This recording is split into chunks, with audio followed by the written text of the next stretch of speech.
can we take from Friday night looking back on it into this game coming up on Saturday? Yeah, I think there are a lot of positives to take from Friday night. The work rate, especially the way we were in the ball in the first half. Obviously, going 1-0 up into the game, we want to start holding on to these 1-0s and obviously end up with the 3 points. I think we were quite unfortunate to leave the game without a point. And I suppose with that behind us, we've got a game here at home, 2 games in a row at home. Does that make a difference for us? Yeah, obviously I think we're out there training on that every day on the AstroTurf. So, I think at home, even last year you've seen it as well. We get the ball down, we play a lot better at home as well. So hopefully, we can capitalise on that. What do you expect from Raith as the away team? They've had a really good start to the season, albeit defeated there against St Johnstone. What do you expect from them? Yeah, obviously they've started well. I think they play obviously a 5 and they've got the boy Dylan Easton up front who's obviously playing really well at the moment, so we just have to try nullify them and hopefully get 3 points. We get a lot of joy against them the last few seasons, but I suppose that doesn't really count for anything. It's a new campaign, so you guys have got to go in fresh start, I take it? Yeah, obviously you've got a lot more fresh faces in the team at the moment, so we can't really look at that. We've got to keep looking at a game at a time, and obviously the next one's Raith Rovers.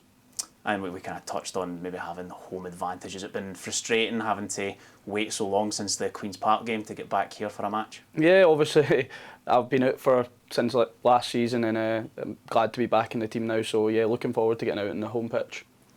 With the new manager being in for that wee period of time now, has it been easier for you guys to start to get to grips with what he's expecting of you, what he wants from you? Yeah, definitely. Obviously, before the Arbroath game, we maybe only had 2 days in, and it was just a big change. Obviously, we're straight out onto the pitch and it worked great. But I think after Friday night, you can see it maybe coming together a wee bit. And if we can, certainly that first hour, maybe 65 minutes, if we can replicate that going forward, we're going to pick up a lot of points this season. Yeah, definitely. Obviously, that first 65 minutes, we want to be able to do that for 90 minutes, 95 minutes. So hopefully you'll see a difference on Saturday. Brilliant, Lewis. Thank you very much. We'll see you Saturday. Thank you very much. Danny, what can we take from the game on Friday into this match on Saturday? Yeah, there was obviously a lot of positives the other night there on Friday evening, particularly in the first half. Thought there was great energy, good shape about us. And we played a lot of good football, getting into good areas. I'd like to have seen us, maybe in that final third, being a little bit braver with our final ball, etc. And maybe working and trying to build upon the fantastic, opening 10 minutes that we had. But as you are, you're always going to get a Partick Thistle side, who are on a bit of form, the home team. They're always going to have that bit of momentum coming back into the game. But I thought for long periods that we handled that very, very well and always looked dangerous on the break. And unfortunately, we just seemed to run out of a little bit of steam. I think the impact of the substitutions that Thistle had made certainly added a different dimension to them. Asked a few questions of us. But, looking back at it, and although I think we conceded something like 11 or 12 corners, you've dealt with every one terrifically well, and then that one that doesn't go, we've got to then do better in our mentality, in terms of conceding and getting the game back to 1-1. You've still got a very valuable point at that stage of the game with 15 minutes to go. You bide yourself back into the game, you regroup. You get over that disappointment very, very quickly. But to concede the goal and then to concede another one, that's 2 big mistakes in a row for me. And that's the mentality where we've got to be stronger and making sure that, we regroup, we restructure and make sure that we're not going to concede, as relatively quickly as we did. On to Saturday then, what do you expect from Raith Rovers? They've obviously started really well. Yeah, they have. I've managed to see Raith a few times this season, actually, and they've played different shapes. So it's a little toss-up to see what they actually go.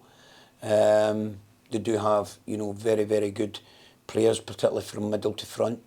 2 centre-backs that win everything aerially, so they do. So I have identified a lot of strengths in Raith's side, but also a lot of weaknesses, where I think that we can get at, and that's what we've got to do. We've got to build upon the great things that we've done, on Friday evening and continue to take them into the game on Saturday, while, trying to get that little bit closer, to getting a result over the 90-minute period.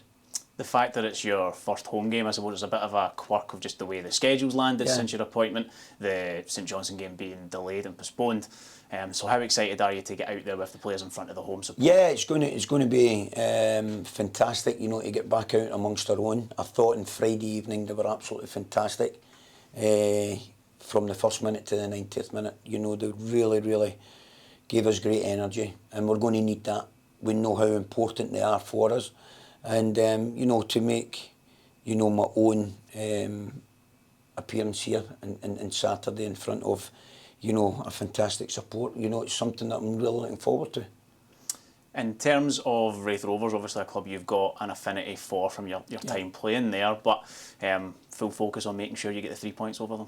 Oh, no doubt about it. You know, coming here and I see the talented group of players that we do have in certain areas, and you know, I touched on it last week, that getting back out there in the grass, you know, getting back coaching and getting a group of players there, sharing the ideas, and this group of players, you know, want to go on that journey with you. That's going to be key ingredients for us. You know, we know how such a challenging league that the Championship is, but that, you know, ambition together and that togetherness is going to, you know, take us a long way from now to the end of the season. Speaking of the squad, what's the fitness situation like? How are Dylan and Alex progressing? Yeah, both of them are coming along well. It was nice to see Dylan out in the grass and doing a little bit with Stuart, who does a fantastic job with the injured players. So hopefully we could maybe get Dylan, you know, back in amongst us by the tail end of the week. Kingy, unfortunately, still going to be a little bit away. So he is making, you know, good progress. And the rest of the squad, just a few bumps and bruises, the usual? Yeah, listen, it's, you know, part and parcel of football, you know, and you dust yourself, you get down with it. Great to see, it was absolutely fantastic, you know, on Friday night to see Big Reedy, you know, getting 20 minutes under his belt, because it's been a long haul for him. And, you know, big kudos to Reedy getting himself back to that level. And, you know, a big shout out to Stuart and the medical staff for getting him to that stage, you know. Nobody does it on their own, so you know there's a good team behind the team here, and that's very important, you know, for the size of squad, and we know the demands that the Championship does place upon you. Brilliant, that's great. We'll see you on Saturday, Danny. Thank you. Thanks very much, Annie.